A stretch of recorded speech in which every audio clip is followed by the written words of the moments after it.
Welcome back to Beyond the Uniform. I'm Justin Asiri, and my goal is to help members of the military community thrive in their civilian career. Today is episode number 364, Impossible Foods.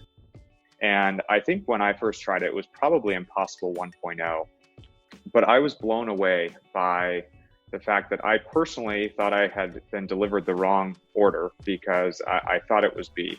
And that was a really like aha moment for me where I thought this company isn't just aspirational in its mission. They have a product that's going to enable them to achieve it longer term. So that really caught my attention. And I think that while impossible, to your point, not everyone thinks about it as technology. I think food technology is going to be one of the most important industries going forward. And mainly for a lot of the reasons Dan highlighted earlier about the environmental impact that our current the food system and supply chain has on our planet. When Carlson School of Management came to us with an offer for financial sponsorship, Steve and I were like kids in a candy store. We had the resources to do any interview we'd like. That's like a dream come true. So as I was thinking through who I wanted to reach out to, I started thinking about purpose. Purpose is something that comes up time and time again in my interviews. And I wanted to find a company that is purpose-driven, a company that is doing something pretty different than everyone else. And that is how I came across Impossible Foods. They are re-envisioning how we eat and are driven by a deep desire to help us take better care of our planet. Not only that, but they have become a massive sensation. According to LinkedIn, there are now over 500 employees at Impossible, and according to Crunchbase, they have raised over $1.2 billion.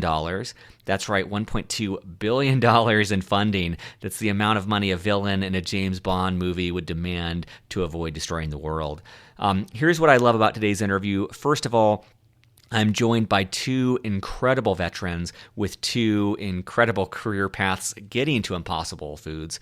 And so we talk about their career journeys. We talk about innovation and sales, two very different career paths and functional roles, as well as their perspective on what it's like to work at Impossible. While we do talk a lot about Impossible, we cover a lot of ground about general career advice as well. If you enjoy this episode, check out the show notes for this episode where I link to a few interviews I've done in the crypto space that seems to share the same purpose-driven culture that I felt in this interview. And of course, this interview was only made possible due to a financial sponsorship from the University of Minnesota's Carlson School of Management.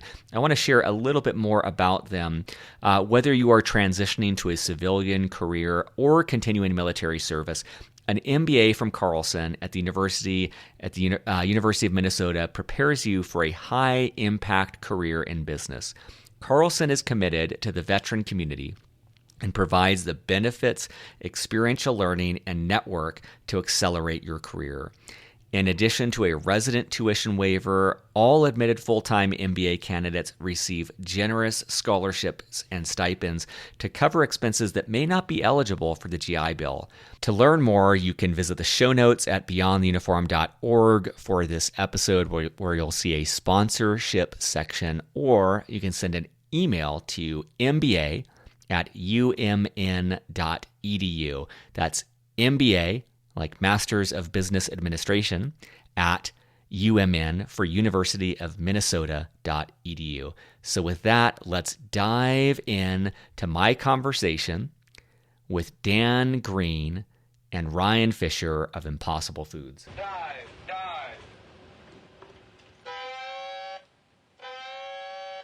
Well, joining me today in Half Moon Bay, California, and near San Jose, California, I have two guests today, and that is Ryan Fisher and Dan Greene. Ryan and Dan, welcome to Beyond the Uniform. Thanks for having us. Thanks, Justin. So I want to give listeners a background on both of you, and I'll say that we're dealing with Impossible Foods today, and that's where both of them are working currently. Dan works as the SVP of U.S. Sales and Growth, He started out at the Naval Academy and served over 10 years as a Navy fighter pilot and director of operations for multiple aviation units. He's served as chief revenue officer for a conversational artificial intelligence startup, and he served as an executive consultant with other early stage software companies. Prior to that, Dan spent 11 years overseeing large teams and revenue generating businesses units at Google and Twitter.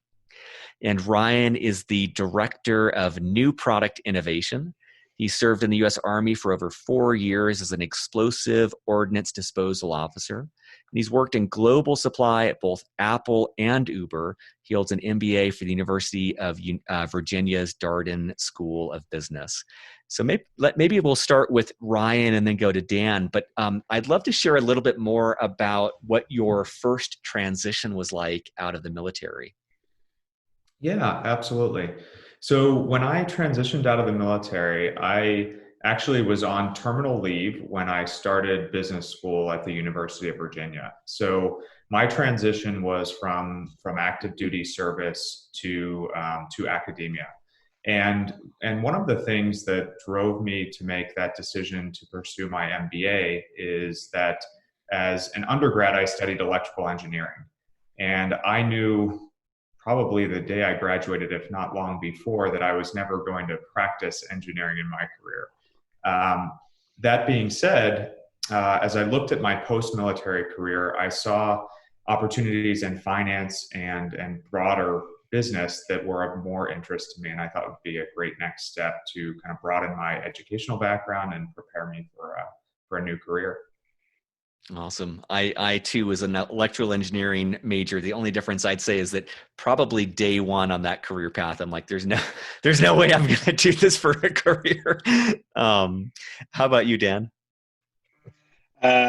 Everybody had to take double E at the academy, and that was one of the worst classes I ever took. The first few months, I tracked pretty well, but then after that, I was lost.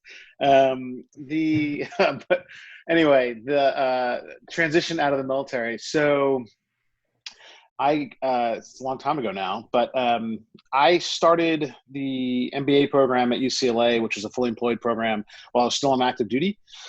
I was on a more or less a shore tour in San Diego, so I was able to commute up to Los Angeles and do that. So I started that. About 6 months later, I went on terminal leave and transitioned out.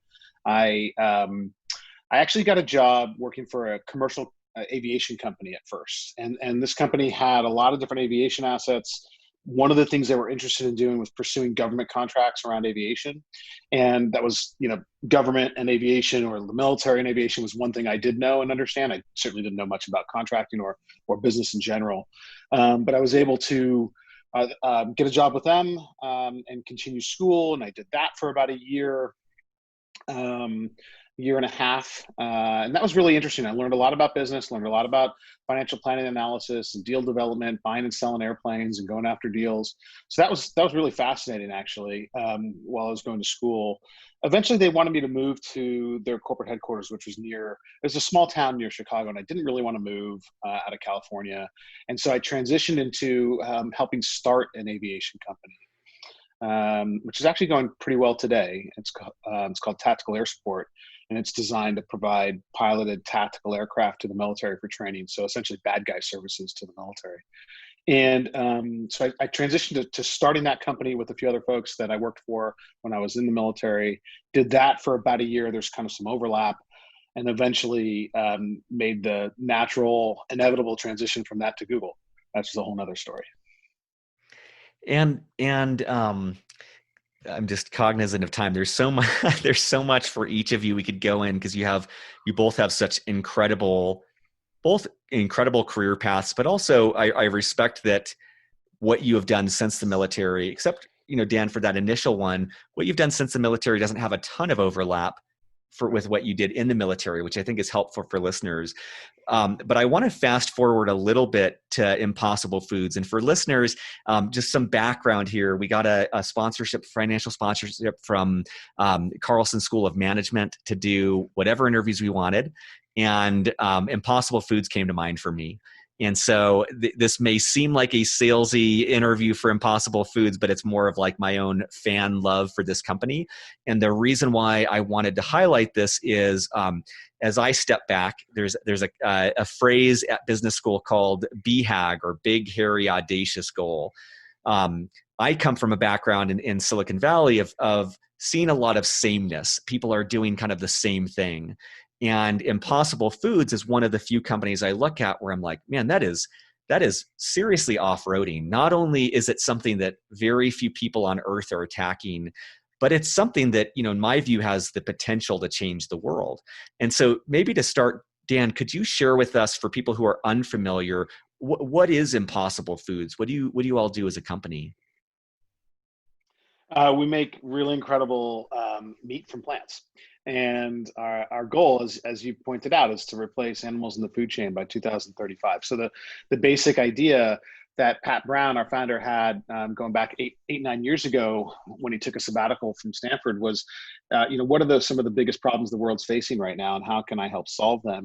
And clearly the environment and the impact that we've had on the environment is a serious problem. And as he dove into that particular problem, he found that animal food production was one of the biggest impacts on the environment itself. And he thought about it for a while, and he realized that veggie patties and veggie burgers have been out for quite a while and hadn't necessarily influenced or impacted things beyond making vegans and vegetarians happy. And he realized that in order to really solve this problem, he was going to have to figure out how to make meat from plants in a way that was environmentally safe and sound and nutritious and so on and so forth.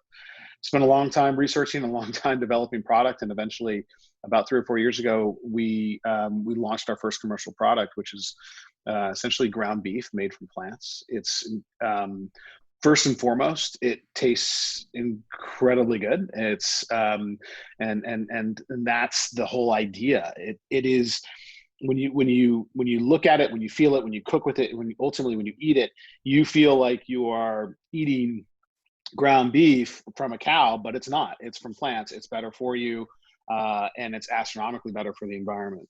And this dovetails nicely into sort of what Pat was ultimately trying to do, in that if you can create a product that has a minimal impact on the environment, that is fundamentally healthy for humans to eat, that satisfies their cravings for meat in a way that they don't feel like they're sacrificing anything when they eat it, you can harness the power of the market to really change the world. And that's what we're doing. And I remember a distinct conversation I had in my first year at business school. So this is 11 or 12 years ago, where someone, I think what he said to me is, hey, did you know that one of the largest emissions of greenhouse gases come from cows, from the methane that they emit? And I may be botching that, but it kind of blew my mind at the time. Could you connect the dots a little bit for listeners? Like, what is the environmental impact of eating meat? I think some of the interesting stats that help crystallize this: roughly 40% of arable land is devoted to animal agriculture and raising animals for food. 40%, and that is, when you do that, you clear farmland and you clear brush and you clear trees. Sorry, not farmland, forest land and trees and brush and so on and so forth, to create pastures for either raising crops for animals or ultimately raising animals themselves. And as you do that, you have a significant impact on biodiversity, on watershed, and ultimately on carbon capture and oxygen creation. And these are all things that ultimately contribute to greenhouse gases and environmental warming, right? I think the other day, Pat was talking about this, and said something like, if you just simply reclaimed all that land, you would essentially stop or reverse the effects of global warming by allowing nature to essentially reclaim and grow what was originally there. So this has a pretty significant impact. I think the other things just to help crystallize the size and scope of the problem, something like I think the biomass of all cows on the planet is 10 times greater than the biomass of all remaining wild animals, which has decreased by like half over the course of the last 40 years. So we're having a significant impact on biodiversity, and on both carbon capture and oxygen generation.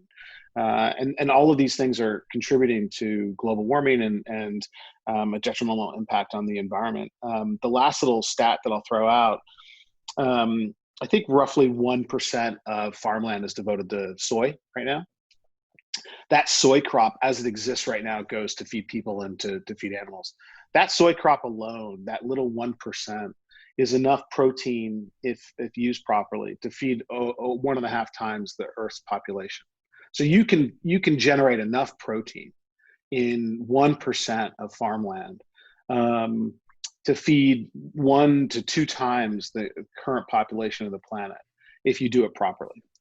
It's not going to work just by creating tofu or black bean burgers, but it can work if you can create really incredibly good meat made from plants. And Ryan, I'm curious about your experience. Is if you were recording this at a time when everyone's working remotely, but when you were in the office, if you were to like pull out a McDonald's hamburger, are you going to get like people showing the crucifix to you? Like, what is the culture like around people eating meat at all? Yeah, so it's a good question. What Dan mentioned is we're looking to appeal to meat eaters. The Impossible Burger has drawn both vegetarians and meat eaters alike to work at the company. So you see both of it. Now the culture within the company is there certainly is quite a bit of plant-based eating, but we understand that people enjoy meat, and again, we're creating a product that we hope to be able to replace that and satisfy that same craving. And I'm trying to think of the Netflix documentary I watched. I think it was Game Changers. Is that the one about? Changers. Yeah. For listeners, I'll kind of bookmark that I'm not vegetarian by any extent, but I really appreciated this documentary called Game Changers. That's a very high performance athlete who explores all the incredible athletes who do a plant-based diet and the increases they've seen in performance. And for me, it kind of went against the my understanding of thinking like, oh, you have to eat a ton of meat in order to be healthy. And it's worth checking out if you're curious about that. I'd love to start with you, Ryan, and then go to you, Dan, to set stage for the rest of our conversation. Ryan, share with listeners a little bit more about your role, especially for someone who's on active duty. I said you're the Director of New Product Innovation, which I find interesting because it's a company that seems like it's producing new products anyways. What do you do? What does that translate to on a day-to-day basis? Yeah, so I am the New Product Introduction Director, and my role is heavily focused on program management in terms of execution of development of new products and the supply chain and operations preparations and readiness to be able to launch those products into market. So on a day-to-day basis, the new product introduction team that I lead is partnering with everyone from product innovation scientists to folks on the product development side, to operations and supply chain, and then also marketing and sales. So working with the members of Dan's team and understanding what is the market that we're trying to address. What does that mean in terms of us preparing to launch a product into that market? So it's a very cross-functional role. One of the things that I think coming out of the military, I've always looked for roles in which problem solving and cross-functional collaboration were kind of a key part of the role. I think that's a unique skill set that military veterans bring to the table. We were challenged on a daily basis with new problems to solve, and often with new groups of people with which we needed to work to solve them. So I think that as I look at my role today, really the nuts and bolts of the role is problem solving, coming up with creative solutions, and steering a cross-functional team to a unified goal, which is ultimately introducing new products into the market. I love it. And for listeners, I want to tag how beautifully Ryan explained his role and kind of tied it back into the military. And I think a lot of hiring managers might not look at a veteran and say, like, problem solving and collaboration, those might not be two attributes they associate with veterans. And I think that's very, very relevant for most people in the military. And so I love how he kind of connected the dots to say, oh, this is essentially strengths that I developed in the military, and it's what I'm doing here. That's such a great way to spoon feed a hiring manager to show them how your background is relevant to that role. Absolutely. How about you, Dan? You're the SVP of U.S. Sales and Growth. What does that look like? What does that mean?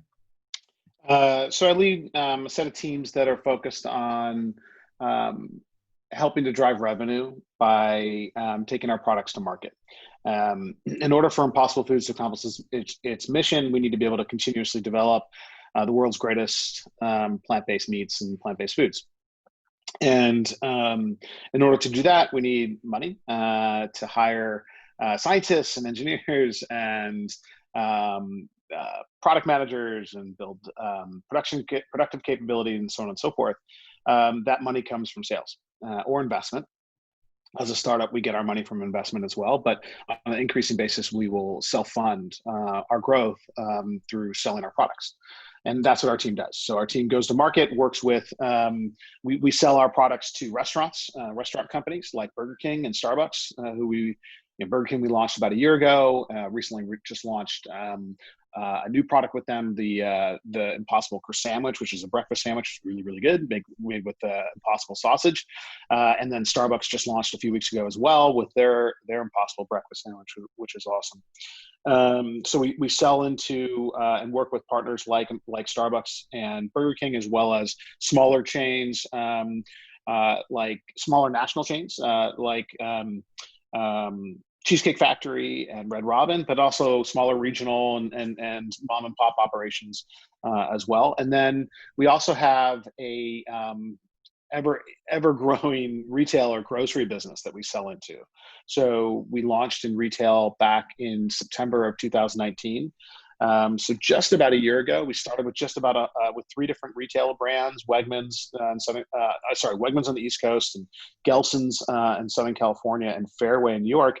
About 142 stores, which is a very small number of grocery stores, and got our product into market. Understood how the public was, our consumers were reacting to it. Built up our productive capacity over the course of the subsequent 3 to 6 months. And then starting in April, we've begun to roll out a national footprint in grocery. And now we're at we closed out Q2 with over 5,000 stores. By the end of the year, we'll probably be in something like 20,000. That was interesting for me when I first started to learn about Impossible. Was it seems like your strategy as a company was to go directly to restaurants or businesses and then expand to consumer. And I'm just curious if that's accurate or what was kind of leading that. Because in my mind, I thought, oh, it's going to start out in the grocery store, which seems like it came later for you as a company. Yeah, and there's different ways you can go to market with a product like this.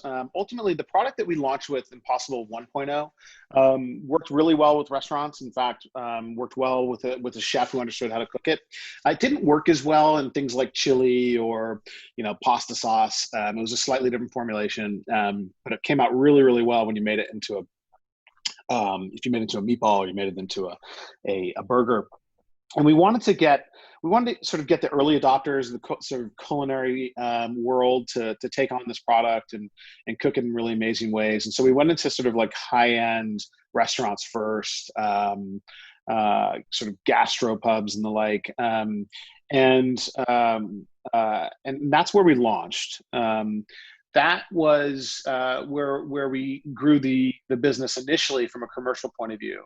At the start of 2019, we introduced at CES the newer version of our product, which I think cooks like ground beef in every way and can hold up in just about any recipe. And that product is, I think, universally applicable to the restaurant business, but also easily packaged for retail and for consumer preparation.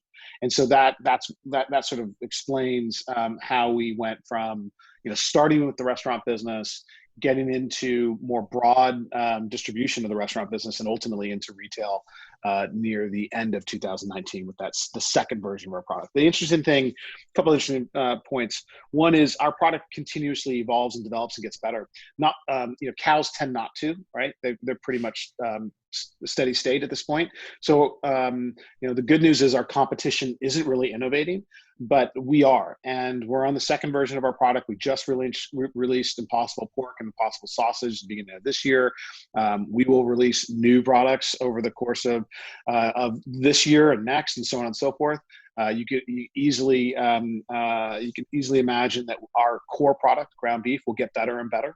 And that's, I think, one of the interesting things about using technology to develop food. We can innovate. That leads in. That's actually interesting you said that, because one of the things I'd love to ask of both of you, and we'll start with Ryan, but this is a show about essentially career transitions, and the one that we all share from the military to not in the military.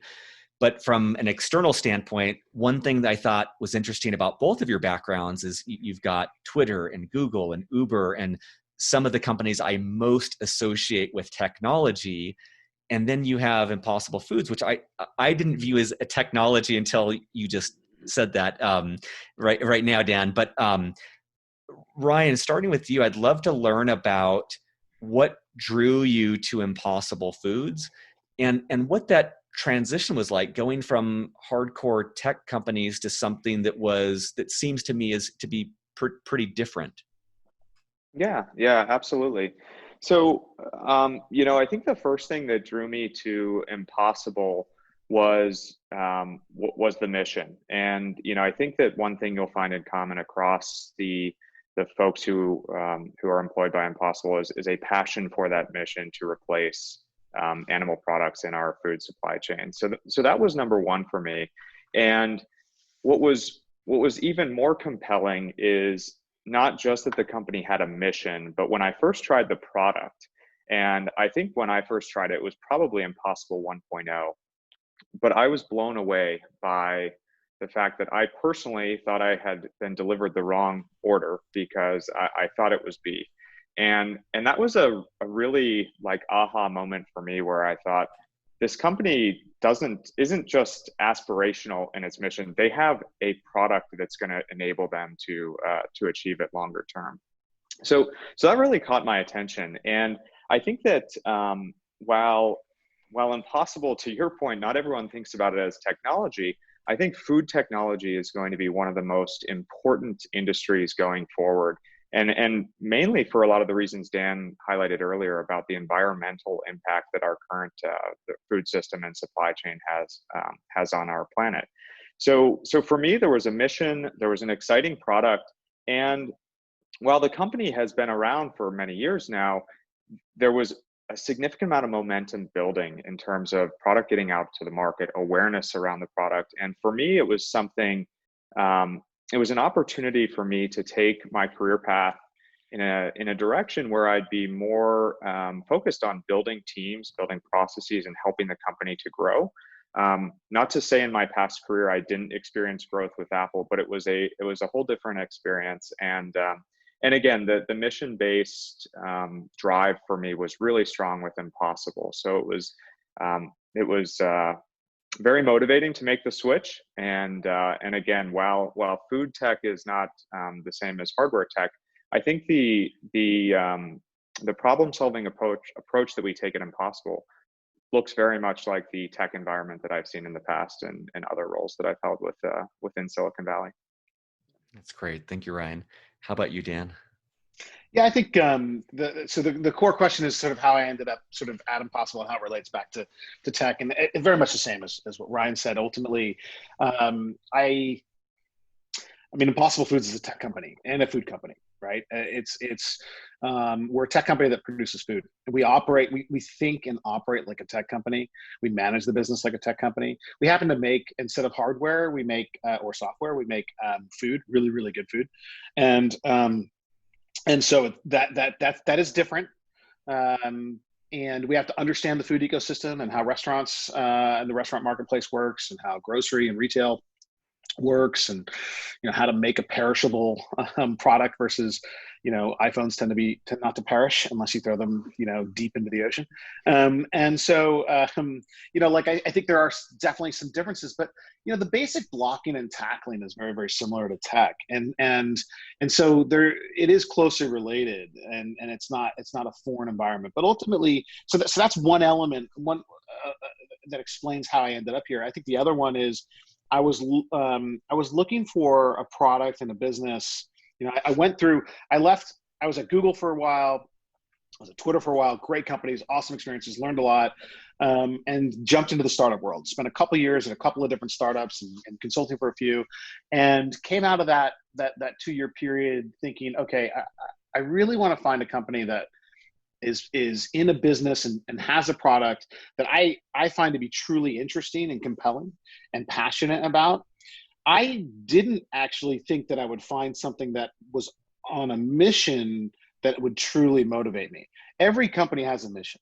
Every tech company has a mission. Google's mission is to organize the world's information and make it universally accessible and useful to everybody. That's cool. That's fun. It's really interesting. It's really important. It's not about saving the planet. There are very few commercial companies that are trying to genuinely, authentically save the planet and create a viable commercial enterprise at the same time. Impossible Foods sits in rarefied air in that space, in that way. And so when I happened upon Impossible, I thought, okay, here's a tech company, really cool product that I'm motivated and interested in, and then on top of that, this amazing mission that is truly inspiring. The last time I had a mission like that was when I was in the military. And in the military, you're not motivated by money. You're motivated by a mission to help protect our country and our way of life, and ultimately to be a part of contributing to the greater good. And you don't get as much of that in business. We get it in spades at Impossible, which is really motivating. I mean, I'm so glad you said that. I think that's one of the things behind when I reached out is realizing, I think something, this is the 360 something episode I've done, but a shared value most veterans have is a desire for purpose, a desire for mission. And there's often a sense of flailing when one leaves the military, of finding that. And again, this is just my personal opinion. There's not a lot of companies I see like that. And, Tesla comes to mind, SpaceX, and a lot of the people from cryptocurrency, surprisingly, that I interviewed on the show, they seem like their motivation, the impetus for them joining that company is purpose. But I put you as a company in that category of not only an incredible business opportunity, but it seems like a foundational purpose and mission driving the team members. Yeah, I think everybody here is driven by that mission from Pat on down, and it is the most important thing that we're doing. In fact, Pat says this fairly often, that like, hey, look, we've got this strategy, we've got this technology, we've got this product and or products that we're developing. But if you've got a better product and a better idea, we'll come work for you. Ultimately, our objective is to help save the planet. And Pat. I don't think Pat's terribly interested in making a lot of money. I don't think he cares about it. Maybe he does, but that's typically not the case with most CEOs, right? And most executives. Like, he's not terribly interested in making a lot of money, but he's really not terribly interested in building the world's biggest company, greatest brand, or being on the front cover of Time magazine. He's really interested in having a profound impact on the future of our planet. That's what he cares about. And that's what he wants all of us to care about. That's what he wants Impossible to do. That's great. Another thing I wanted to ask, and we'll start again with you, Ryan, and then Dan, is both of you in different ways pursued an MBA. And I'm curious for people listening who are interested in this industry, and for both the industry, but also for your specific functional roles of innovation and sales. What advice do you have about an MBA? Is that essential now? Has that been advantageous? Is it not necessary? How would you advise listeners to consider that if they're interested in either Impossible Foods, your industry, or your functional role? Yeah, so I think it's a very personal decision, the MBA versus direct to industry decision. For me personally, I found it to be the 2 years that I spent at the University of Virginia, I found to be extremely valuable to giving me kind of the foundation within business that I thought I needed to be successful, and I do think it's helped me along the way. Um, I actually went into grad school thinking I would pursue a career in finance, and I spent my summer internship at Morgan Stanley in their investment banking group. Had a great time, but didn't know if it was the long term career fit for me, and ended up pursuing an opportunity at Apple. But during my time at Apple, I had an employee who came directly from the service, was a Navy veteran. Flew F-18s in the Navy, and he was outstanding. He hit the ground running. He was a global supply manager on my team. Went and worked in marketing, and then decided to go back and get his MBA. So so I think the path is different for different people. But again, I personally found value in pursuing my MBA first, but I've seen people be extremely successful without taking that path. Thank you. Yeah, I think I totally agree. I think you can go either direction. It probably depends a lot on the particulars in your own situation. I think an MBA can give you a really good basis for moving forward. I think ultimately, unfortunately, there's no, in the military, let's say you finish one tour and you're thinking about what your options are. You got these 5 options, maybe 10, maybe 3, but it's finite. And in the civilian world, it's infinite, and there's no absolute path. And the same can be said for the CEO of Facebook, Apple, former CEO of Apple, and former CEO and founder of Microsoft didn't even have college degrees. Now that's an exception. I'm not advocating for people not to get college degrees. I think they should, but ultimately there's just not a surefire playbook on what you should do. I talked to vets who are active duty service members and recent vets who are all sort of like just transitioning into the civilian world pretty often, once every few weeks, and I often recommend getting an MBA as a good way to start, because of all the reasons that Ryan highlighted. It does give you time to understand and learn about the business world and what's out there and what the ecosystem really looks like. I think ultimately, when you get an MBA, there are 3 things that you're getting. You're getting an education. The education is important. You can get the same education with the high-speed wireless internet connection and the library card, but it's organized really well when you go to get an MBA. So I think it's helpful. You get a network. It's not the network that most people think about. I don't think I don't think somebody who went to Darden 20 years ago really cares about Ryan. Not like the military network takes care of its own. It's not that network. It's the people that we went to school with, just like the people you work with, right? So the people that you go to school with at Darden or at UCLA or whatever, those folks, that's a good network, and it's a supportive network. And you get that when you go get an MBA. And then the third thing is you get a stamp on your resume. And right or wrong, it's probably, in my opinion, the stamp that's more valuable than anything else. The stamp opens some doors. It gives you a little bit of credibility. It gives you some insurance, and it probably shouldn't, but it does. And so having that stamp in your resume can help you can help do some of those things. Can help you get the right interviews, or can help you get into it can help you generate interest from the right companies, and so on and so forth.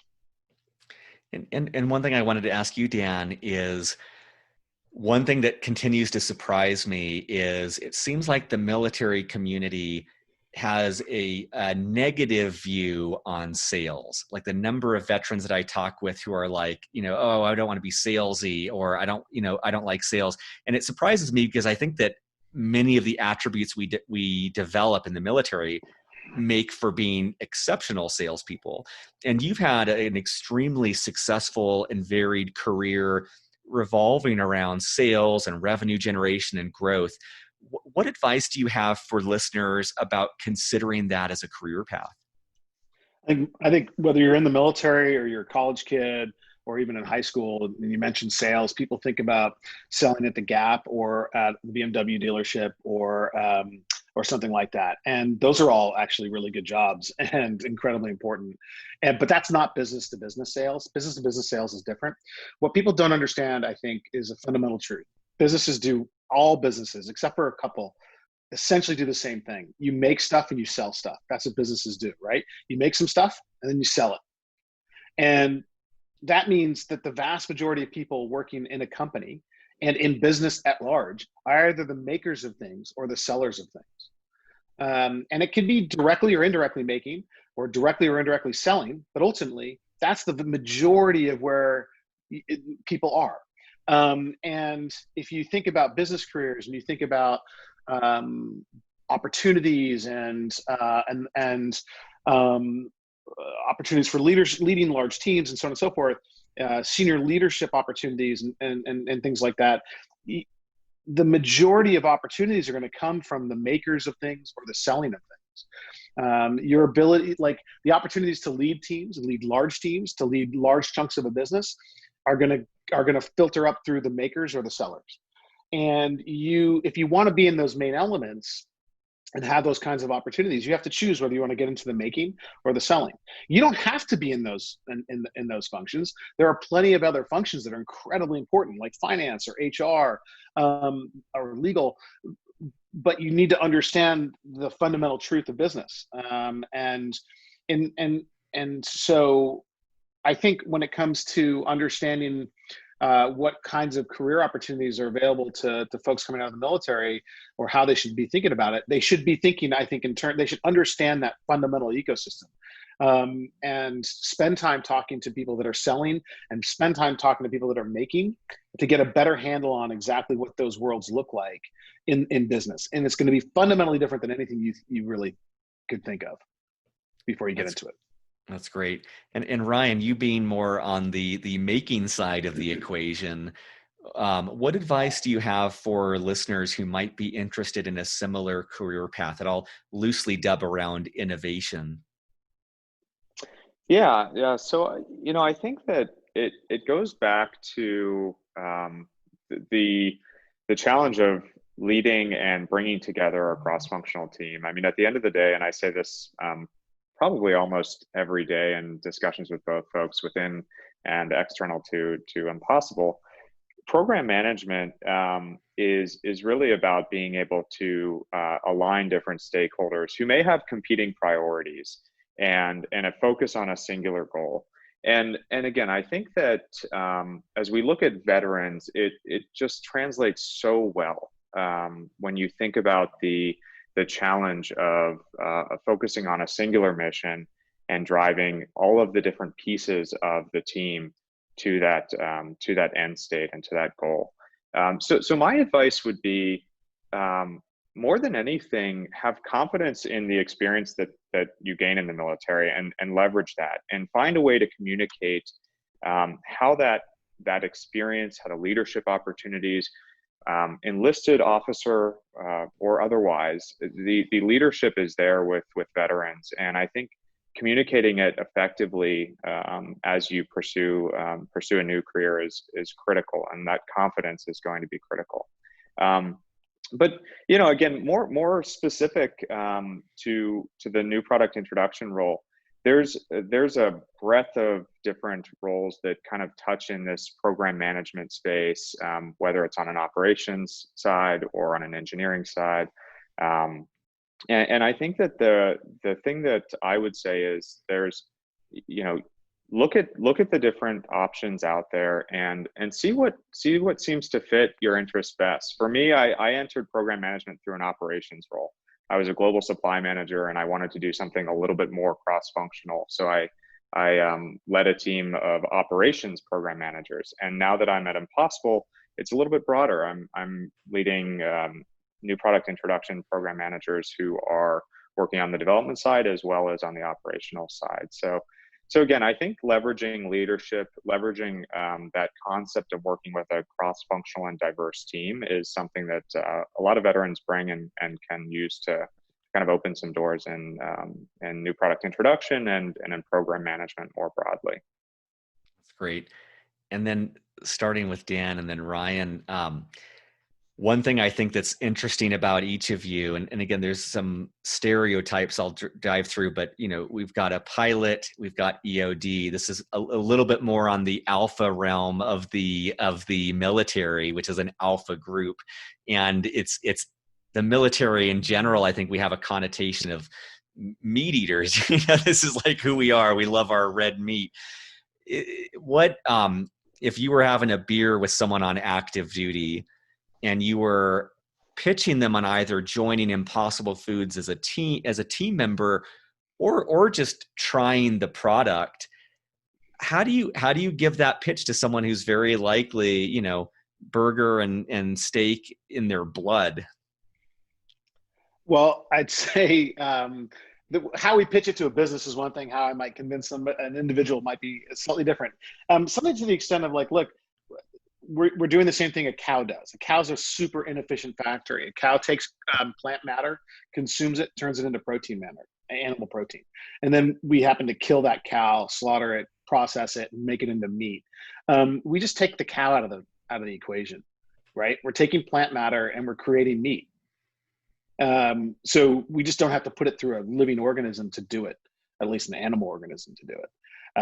And we've taken we've broken meat down at a molecular level to understand proteins and fats and nutrients and taste and flavor profiles, and recreated that with natural ingredients, really 5 basic natural ingredients, which is textured soy protein, a little bit of potato protein, sunflower oil and coconut oil for fat, and then a product called heme, like hemoglobin, which is in every living organism, from plants to animals. And that's what helps us catalyze the flavor. It's what helps us transform the product in the cooking process. It's what makes the fundamental difference between our product and many other products.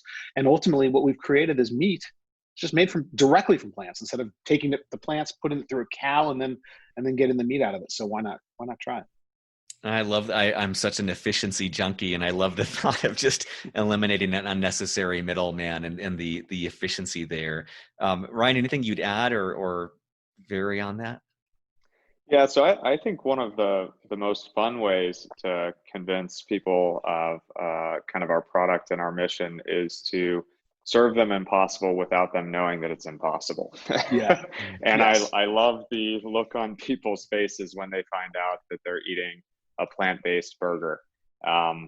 Most people are shocked but delighted, because it is such a delicious product. So I think, again, when I think about the importance of product and that in accomplishing our mission, I think that's the number one selling point for me if I'm talking to a friend or a colleague or someone else, is having them try the product, and ideally unknowingly.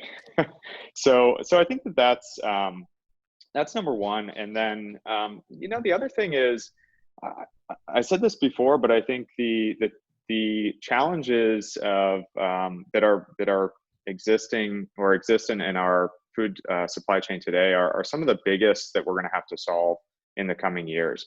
So for me, it's about being part of something that's much bigger than myself and contributing to a mission that hopefully will have a very long and lasting impact beyond my time at Impossible.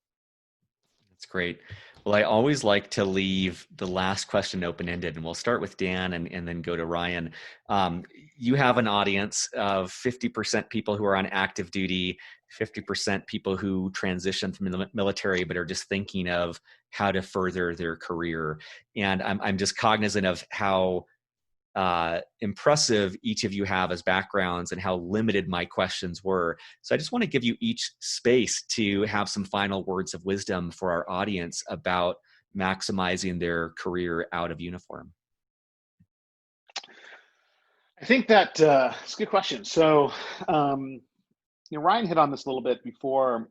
There are plenty of transferable skills that we develop in the military that translate into the business world. It won't always translate directly, and it won't always translate immediately, but you've developed abilities to solve problems, You've developed abilities to work in dynamic and stressful environments and focus on objectives and missions and achieve them. You develop the ability to work closely with other people and collaborate deeply with other people and work as a cohesive team. And these are soft skills, in some cases, hard skills that are hard to come by and incredibly valuable. And then in, I think, almost every case, whether you're a prior enlisted or prior officer, you have had direct leadership experience, managing a team and managing individuals.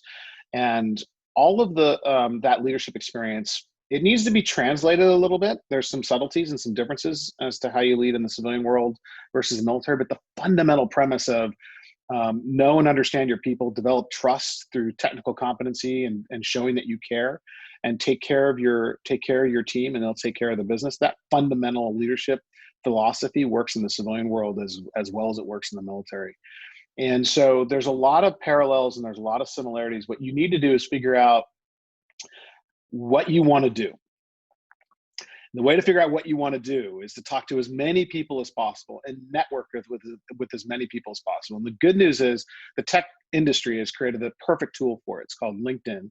And you should check it out if you haven't checked it out already. But LinkedIn is an incredibly valuable resource, and you need to network with as many folks as possible to build as many connections, have as many informational conversations as you can. I would definitely leverage every veteran you can find in whatever industry you're interested in, and connect with those individuals and set up calls and have informational discussions, and be prepared, be ready to talk, be prepared with a set of questions that you have for that person, and understand who they are and what they've done, and what information you want to get out of them. But build that picture of this is what's out there and this is what's going on, both from an industry point of view and from functional roles, and so that you can get clarity on exactly what it is you want to do, and then get back into networking to work your way into the right role based on what you've figured out you want to do. Going back to the first point I made, you know, with all the skills you developed in the military, you may not be able to go right into immediately into the perfect role, but you can get yourself into the right direction, right? Oh, okay, I know I want to work at a tech company, and I know I want to get into the selling of things, and turns out the sales operations team is hiring, and that's a good start, and then I can work my way into sales roles or the opposite, and get into the production side. But the point is, ultimately, network as much as you can to build a clear picture of what's out there, figure out what it is you want to do, and then leverage that network to get yourself going in the right direction. That's great. 100% agree with that. The conversations, leveraging those connections, building up that network. That's perfect. How about you, Ryan?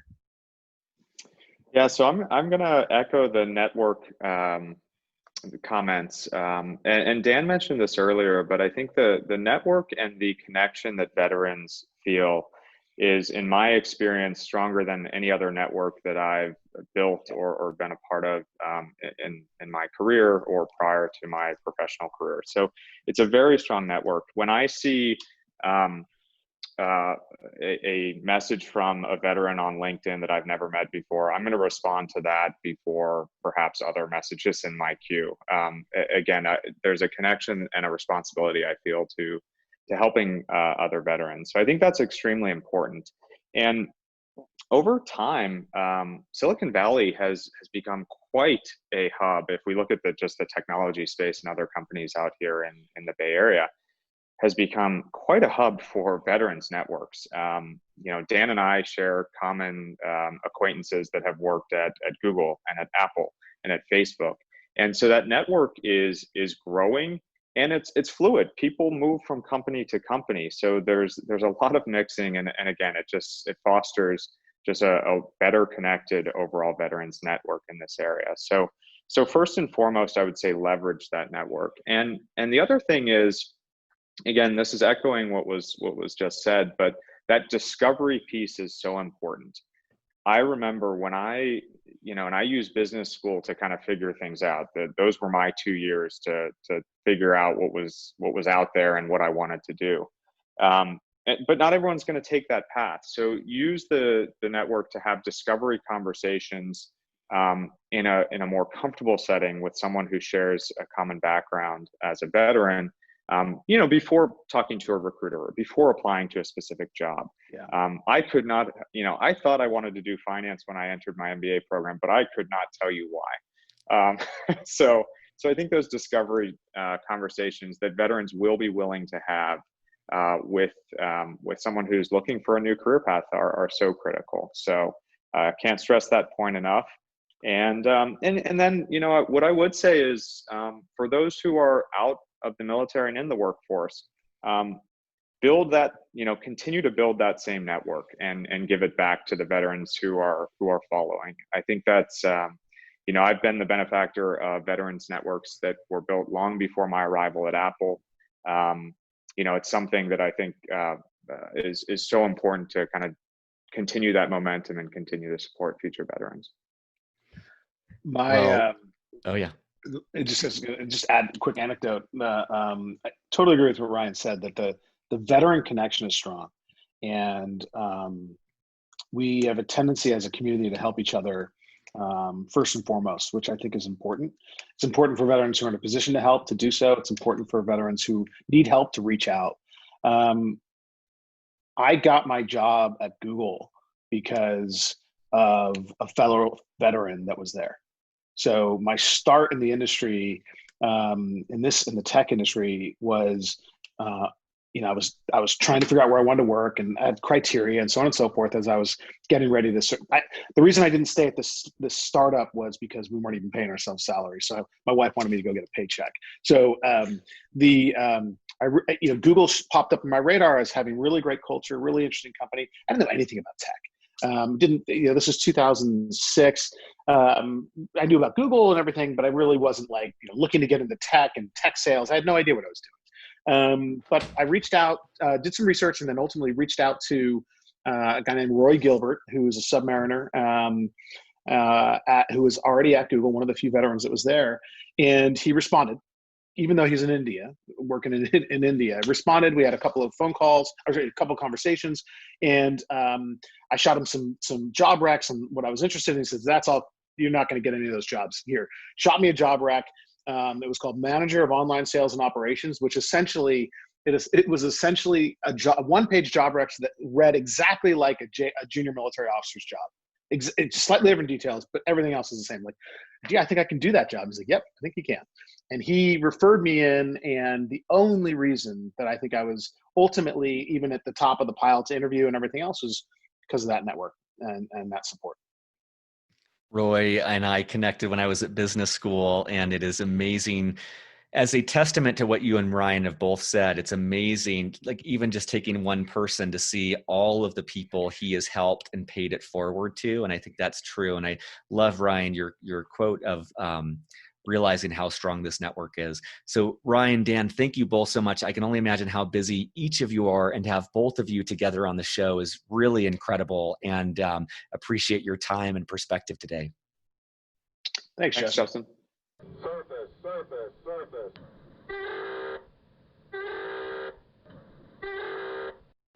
Beyond the Uniform is written and produced by me, Justin Nassiri, with help from our Chief of Staff, Steve Bain, and our editor, Kathleen Dillon. We are an all-volunteer organization and would greatly appreciate your help in any of the following ways. First, spread the word. Beyond the Uniform has over 330 podcast episodes and 15 on-demand webinars, all offered for free. Help us spread the word on social media, at military bases, or whatever gets this resource in front of more men and women who need it. Positive reviews on iTunes go a long way towards this as well. Second, sponsorship. Beyond the Uniform relies on sponsorship to keep us going. There is so much more we'd like to do, but we don't have nearly the resources to do so. If you know of a company that would like to advertise in any way with Beyond the Uniform, please send them to beyondtheuniform.org. Third, donations. If you're in a financial position to donate, you can find more information on the support section of beyondtheuniform.org. At our website, beyondtheuniform.org, you'll also find 330 plus episodes categorized by industry, functional role, and more. You'll find a link for live events, typically 4 per month. You'll also find both free and for purchase books that take a deeper dive on topics related to career growth.